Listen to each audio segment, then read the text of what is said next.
Welcome to my study today, and a special welcome to all our new subscribers. Must, have and need. They're quite difficult in spoken English, aren't they? So I tried to explain them today for you. At the end of the video, there are 4 exercises, yes 4, for you to practice. Let's enjoy our grammar together.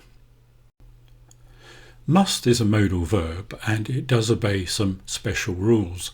If you want to look at modal verbs, I'll leave a link to a video below. And we have to use other expressions in other tenses like have to or have got to. But we have to consider 2 situations. One is obligation, where it's necessary to do something, and the other is prohibition, where it's necessary not to. Now, I didn't say need not to because that's different, and we'll look at need a bit later on in the video. Here we're looking at something outside you which tells you what you have to do, something like authority and rules. Let's look at this first example. Here's the boss and he's talking to Mr. Brown. He's saying, "You must go." He's giving him an order. He could use "you have to go" because that's just about equal. And, this is very important, this can be used as a present or a future expression. It depends what else is in the sentence. For example, you must go tomorrow, and that would be future. In the past, we can't say you musted go, because must is a special verb. We have to change it to you had to go. We do have a special auxiliary will for future. You will have to go. But remember, as I said before, you can use a present tense with a future idea if there's another word in the sentence indicating future. You must go tomorrow, and that's future. Now let's look at prohibition. The boss is saying, "You must not go," and he's using a negative. And the policeman, which is something outside of Mr. Brown, is saying, "You are not to go."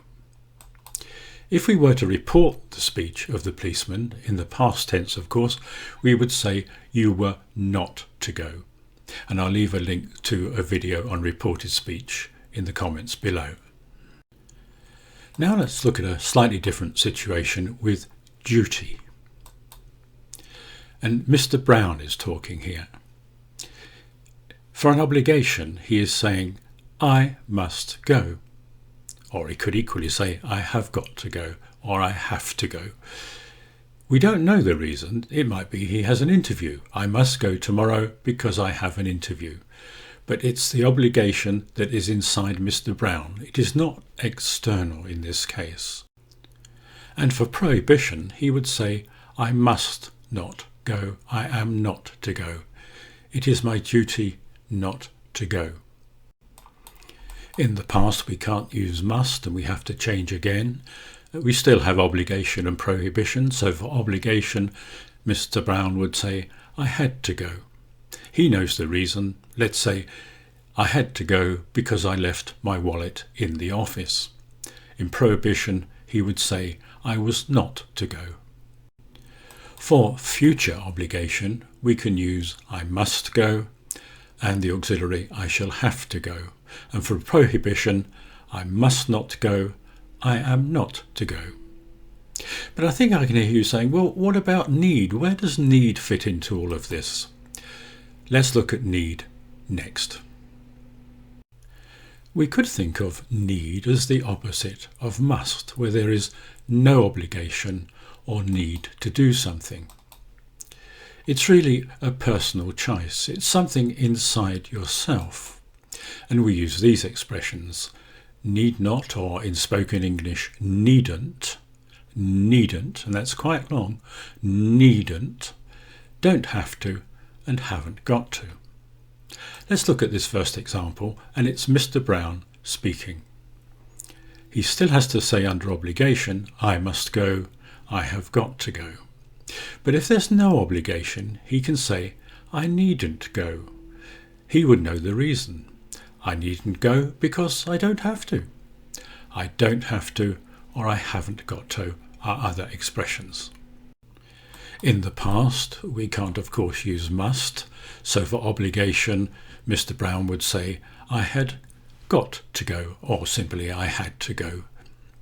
But where there's no obligation, he can say, I hadn't got to go, I didn't have to go, and I didn't need to go.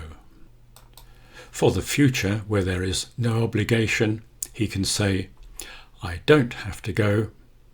He knows the reason. For example, I don't have to go because the meeting has been cancelled. Or he can say, I won't need to go. All of these expressions have question forms, and I'll put them here for you.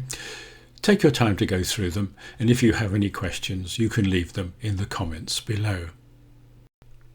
If you found my lesson useful today, could I ask you to subscribe, like, share, and comment below. Oh, and ring that bell. Thanks. Now here are the 4 exercises I promised you.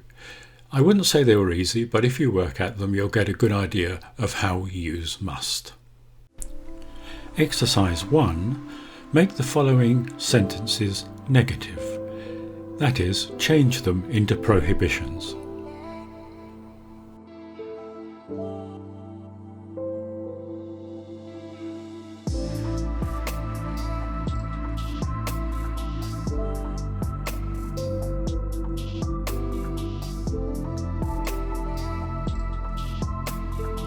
Exercise 1. Answers.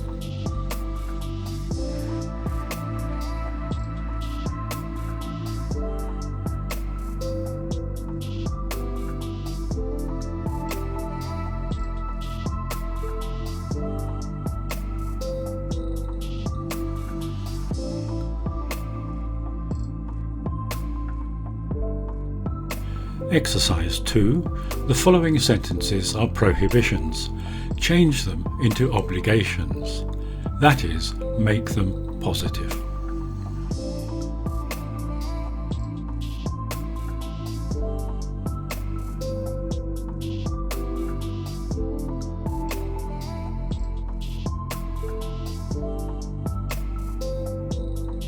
Exercise 2. Answers.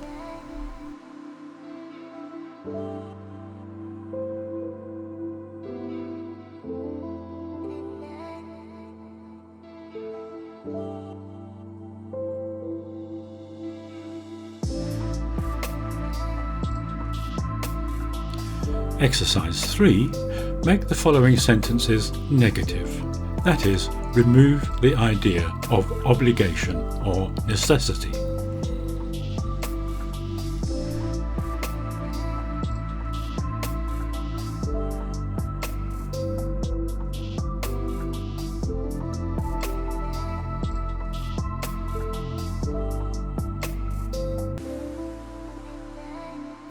Exercise 3. Answers.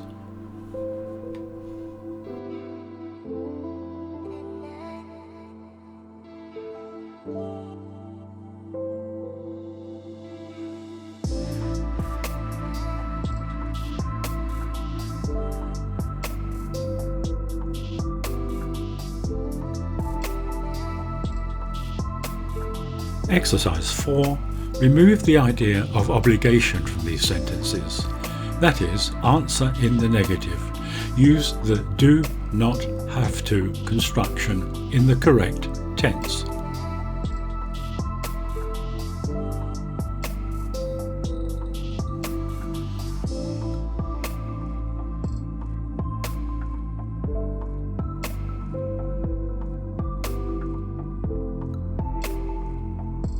Exercise 4. Answers.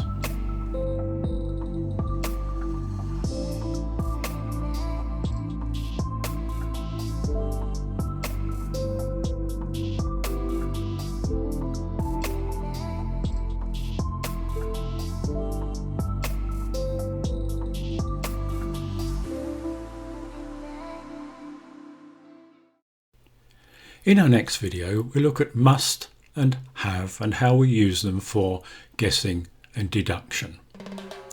So, thanks for watching. Please subscribe below and I'll see you next time. Bye!